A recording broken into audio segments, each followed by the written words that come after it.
Okay, sorry that cut off quickly. Um, so at the dryness now, being covered overnight, and then I actually uncovered it and let it sit for another hour. So everything would kind of catch up drying. So now it's pretty like what we call leather hard. The term is called leather hard, where the clay is, the thickness of the wall is still soft, but the outside um, develops a sort of what we call a skin, leather hard skin, and it'll allow us to work on it and alter it. Well, we don't want to alter it, but we want to incorporate our texture patterns. Okay, so I already started using the a piece of my branch that I found, and you can see the texture developed on that. And what I did was just took my sponge, dampened the sponge, and then wiped the surface.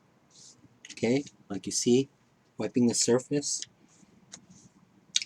and then going over that section with my piece of um, wood or branch. It has these little prickly markings on it. So when it's still damp, you can go over it and roll your texture over the clay.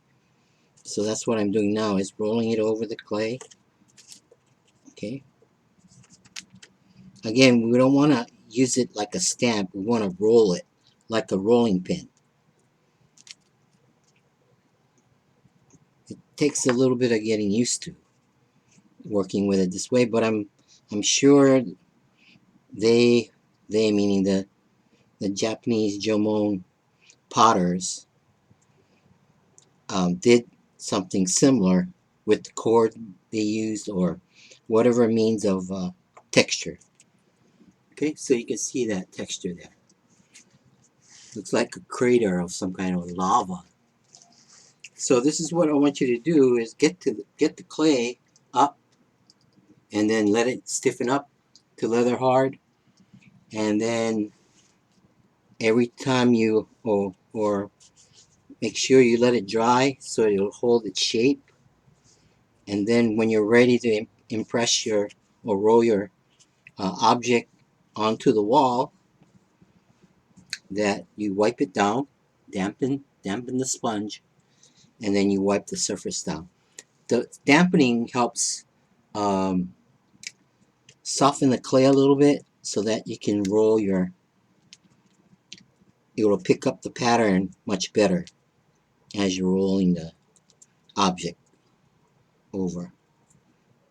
And I actually went over it another time, meaning I rolled the branch over and over, so it creates overlapping textures.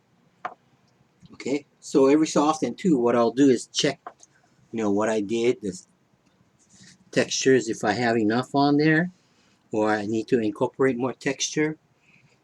Don't just settle for the results you have one time. Um, and what you can do is actually um, try your texture on a cylinder.